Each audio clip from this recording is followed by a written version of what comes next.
அருமையான தேவனுடைய பிள்ளைகளே, விசேஷமாக இன்றைக்கு முக்கியமான ஒரு காரியத்தை குறித்து, அதுவும் லெந்து நாட்களை அனுசரிக்கப் போகிற இந்த நாட்களில் ஏன் நாம் லெந்து நாட்களை அனுசரிக்க வேண்டும் என்பதை குறித்து உங்களோடு பகிர்ந்து கொள்ள இருக்கிறேன். லெந்து என்ன? What is len? அதாவது லெந்து நாட்கள் 40 நாட்கள். இந்த 40 நாட்களும், அதாவது ஞாயிற்றுக்கிழமையை தவிர்த்து, ஞாயிற்றுக்கிழமை நம்ம சேர்த்தோம் என்றால், அதாவது ஈஸ்டருக்கு முன்பாக நம்ம ஞாயிற்றுக்கிழமை நம்ம சேர்த்தோம் என்றால் அது 46 நாட்களாக வரும். 46 நாட்கள் வருவதனாலே அந்த ஞாயிற்றுக்கிழமையை நாம் தவிர்த்தோம் என்றால் 40 நாட்கள் ஆவிக்குரிய காரியத்திலே நாம் ஒரு வளர்ச்சியை காண்பிப்பதற்காக நாம் என்ன செய்கிறோம்? இந்த லெந்து நாட்களை கடைபிடிக்கிறோம். புரியுங்களா? எப்படியாக இஸ்லாமியர் பாருங்க, 30 நாட்கள் அவர்கள் நோன்பு இருக்கிறாங்க. அதே போல நம்முடைய, ஆனால் தேவனுடைய பிள்ளைகளை இருக்கிற நாம் இயேசு கிறிஸ்து கல்வாரி சிலுவை பாடுகளை எவ்வாறு அவர் சிலுவையை சுமந்தார், சிலுவை குறித்து தியானிக்கக்கூடிய காரியம் நாம் ஆவிக்குரிய வாழ்க்கையிலே வளர்ச்சி அடைய வேண்டும் என ஜெபத்திலே மற்றும் சரீரத்தில் சரீர கட்டுப்பாடு, உணவு உண்பதிலே கட்டுப்பாடு, எல்லாவற்றையும் சரீரத்தை ஒடுக்கி நம் ஆவியிலே வளர்வதற்கு இந்த லெந்து நாட்கள் மிக பிரயோஜனம் உள்ளதாக இருக்கிறது. ஹல்லேலூயா. ஏன் இந்த லெந்து நாட்கள் எப்பொழுது ஆரம்பமாகிறது? அதாவது ஈஸ்டருக்கு முன்பாக 46வது நாள் முன்பாக, அது வெனஸ்டே என்று சொல்லுவாங்க. அதாவது சாம்பல் புதன்கிழமை, அப்பொழுது அது ஆரம்பிக்கிறது. அந்த சாம்பல் புதன்கிழமையிலிருந்து 46வது நாளில் என்ன செய்யறதுனாக்கா, அந்த ஞாயிற்றுக்கிழமை, உயிர்த்தெழுந்த ஞாயிற்றுக்கிழமை வருகிறது. அந்த நாள் தான் நம்ம ஈஸ்டர் நாள் நம்ம கொண்டாடக்கூடியவர்களாக நம்ம இருக்கிறோம். அது ஈஸ்டர் நாள் என்பது தேவனுடைய உயிர்த்தெழுந்த ஒரு ஞாயிறாக, அவருடைய உயிர்த்தெழுந்த குறிக்கக்கூடிய ஒரு காரியமாக நமக்கு இருக்கிறது. ஹல்லேலூயா. அதனாலே மிக முக்கியம். ஏன் இந்த லெந்துனா என்ன? நாம் அந்த இயேசு கிறிஸ்து சிலுவை பாடுகளை தியானிக்கக்கூடிய ஒரு நாட்கள். அது எப்பொழுது ஆரம்பிக்கிறது? ஈஸ்டருக்கு முன்பாக 46வது அந்த நாளிலே வெனஸ்டேயில் ஆரம்பித்து ஈஸ்டர் சண்டேயில் முடியக்கூடியதாக, உயிர்த்தெழுந்த ஞாயிறில் முடிக்கக்கூடியதாக இருக்கிறது. அந்த லெந்தினுடைய பர்பஸ் ஆஃப் லென்த் என்னன்னாக்கா, அதனுடைய மெயின் நோக்கம் ரிப்பண்டன்ஸ். அதாவது நம்ம பாவத்திலிருந்து மனம் திரும்புவதற்கு ஏற்ற இந்த காலங்கள், அந்த நாட்களில், இந்த சிலுவை தியான நாட்களில் பாவத்திலிருந்து மனம் திரும்புவதற்கு ஏற்ற ஒரு இந்த நாட்களை நம்ம பிரயோஜனப்படுத்தி, பாவத்தையும் சரி, பாவ மன்னிப்பு, மனம் திரும்புதல், நாம் மற்றவர்களை மன்னிக்காத காரியங்கள் எல்லாவற்றையும் சரிபடுத்திக் கொள்வதற்கு இந்த நாட்களை நீங்கள் பயன்படுத்திக் கொள்ள வேண்டும். முக்கியமாக லெந்து நாளுடைய நோக்கம் ரிப்பண்டன்ஸ். 2வது ரினுவல், உங்களுடைய ஆவிக்குரிய உள்ளான மனிதனை புதுப்பித்துக் கொள்வது. புரியுங்களா? எந்தெந்த காரியங்களில் ஜெபிப்பதிலே, வேதம் வாசிப்பதிலே, அது என்னென்ன காரியங்களில் ஆவிக்குரிய வளர்ச்சியிலே தோய்ந்து போய் இருக்கிறீங்களோ அதை ரினுவல் பண்ணுவதற்கு, ஒரு புத்துணர்ச்சியை உண்டு பண்ணுவதற்கு, மீண்டுமாக ஒரு புதிய பலனை பெற்றுக்கொள்வதற்கு இந்த லெந்து நாட்கள் உங்களுக்கு மிகவும் பிரயோஜனமாக இருக்கும். முக்கியமாக அந்த உயிர்த்தெழுந்த ஞாயிற்கு நீங்கள் ப்ரிப்பரேஷன் நீங்கள் பண்ணுவதற்கு இந்த லெந்து நாட்கள் மிக உங்களுக்கு உதவியாக இருக்கும். புரியுங்களா? ட்ரெடிஷனாக பார்த்தீங்கன்னாக்க பார்த்தீங்கன்னா லுத்தரன் திருச்சபை, காத்தலிக் திருச்சபை, ஆங்கிலிக்கன் திருச்சபைகளே இது அதிகமாக என்ன செய்வாங்க? அவர்கள் இந்த லெந்து நாட்களில் என்ன செய்வாங்கனாக்க பாஸ்டிங் அண்ட் ப்ரேயர், அதாவது அசைவம் சாப்பிடுவது கிடையாது.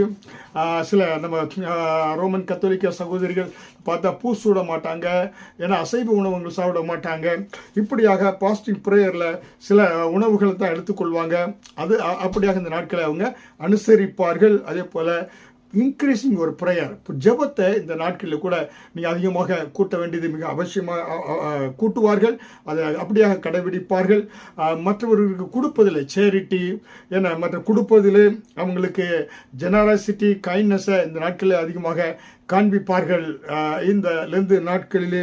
மற்றும் பார்த்தீங்கன்னாக்க ஒரு சிலர் பார்த்தீங்கன்னாக்க வீடியோ, அதாவது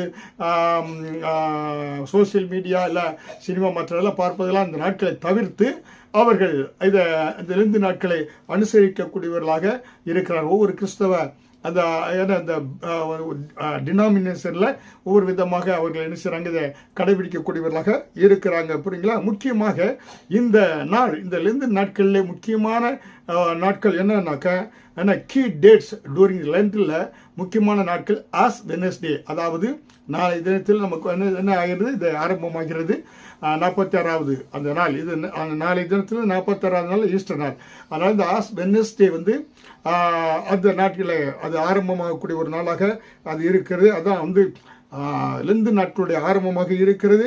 இரண்டாவதாக பாம் சண்டே, குருத்தோலை ஞாயிறு வருகிறது. அந்த குருத்தோலை ஞாயிறில் முக்கியமாக இயேசு கிறிஸ்து எருசலேமிலே பவனி வந்தார் பாருங்க, ஏன்னா கழுதின் மேலே பவனி வந்தாருங்களா, அதை குறித்து அவர்கள் அந்த குருத்தோலை ஞாயிறை அனுசரிக்கக்கூடியதாக இருக்கிறது. அதுக்கப்புறமாக குருத்தோலை ஞாயிறு அந்த சிலுவைக்கு முன்பாக இருக்கக்கூடிய அந்த வாரம் இந்த குருத்தோலை ஞாயிறு. அதுக்கப்புறம் ஹோலி வீக், அது வாரம் முழுவதும் ஆனால் பரிசுத்த வாரமாக அது அனுசரிக்கப்படுகிறது. ஏனென்றால் அந்த வாரம் முழுதும் லீடிங் அப் டு ஈஸ்டருக்கு நம்மளை அழைத்து கொண்டு செல்வதனாலே பாம் சண்டேலிருந்து ஈஸ்டர் வரை நமக்கு அது ஹோலி வீக்காக நம்ம அனுசரிக்கிறோம். அதே போல் பார்த்தீங்கன்னா அப்புறம் அந்த வெள்ளிக்கிழமை குட் ஃப்ரைடே, இயேசுவை சிலுவையில் அறைந்த நாள். புரியுங்களா, அது மலையாளத்தில் துக்க வெள்ளி என்று சொல்லுவாங்க, ஆனால் ஆங்கிலத்தில் குட் ஃப்ரைடே, ஏன்னா தமிழில் புனித வெள்ளி இப்படியாக அழைக்கப்படுகிறது. அந்த இயேசு சிலுவையில் அறைந்தது அந்த வெள்ளிக்கிழமை நினைவு கூறக்கூடிய நாள் குட் ஃப்ரைடே. புரியுங்களா, ஏன்னா இயேசு கிறிஸ்து சிலுவையில் அறைந்த அதை நாம் நினைவு கூறக்கூடிய அந்த நாள்.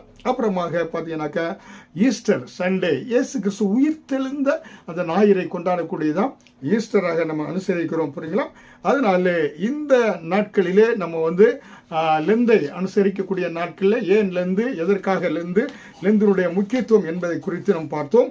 வேதத்திலே முக்கியமாக இந்த 40 நாட்களை விசேஷமாக அனுசரித்திருக்கிறார்கள். புரியுங்களா, லெந்து நாட்கள் 40 நாட்கள், அதை நம்ம புதிய ஏற்பாட்டு நாட்களில் இப்போ வாழக்கூடிய மக்கள் அதை அனுசரித்து கொண்டு இருக்கிறார்கள். மோசே 40 நாட்கள் சீனாய் மலையிலே உபவாசம் இருந்து 10 கட்டளைகளை அவர் பெற்றுக்கொண்டார்.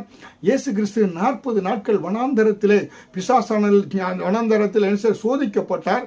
அங்கே பிசாசன் சோதனை கொண்டு வந்தான். சாத்தானை அவர் என்ன செய்தார், முறியடித்தார். சோதனையை சாதனையாக மாற்றியது இந்த 40 நாட்கள். அதே போல அநேகர் 40 நாட்கள் ஜெபிப்பார்கள். மோசே 40 நாட்கள் ஜெபித்தார் பாருங்க. அதே போல ப்ரேயர் அண்ட் பாஸ்டிங் 40 நாட்கள் என்ன செய்யறாங்க, அநேகர் ஜெபிக்கக்கூடியதுக்கு 40 நாட்களை தேர்ந்தெடுக்கிறாங்க. புரியுங்களா, அருமையான தேவனுடைய பிள்ளைகளே, அதனாலே இந்த வரக்கூடிய 40 நாட்களை உங்கள் ஆவிக்குரிய வளர்ச்சிக்கென்று நீங்கள் பயன்படுத்துங்க. ஏன்னா ஆவியில் வளருவதற்கு கழுகளை போல நீங்கள் காத்திருந்து பலனை பெற்றுக்கொள்வதற்கு, ஏன்னா ஒரு புதிய பார்த்தீங்கன்னாக்கா உங்கள் உள்ளான மனிதன் இன்னர் மேன் ஸ்ட்ரென்தன், அதாவது நாளுக்கு நாள் புதிய மனிதனாக மாறுவதற்கு பரிசுத்த ஆவியானவர் உங்களுக்கு உதவி செய்வார். அதனாலே இந்த லெந்து நாட்களை அனுசரித்து அதனுடைய பலனை நீங்கள் பெற்றுக்கொள்ளும்படியாய் உங்களை அன்போடு கூட கேட்டுக்கொள்கிறேன். ஆமேன்.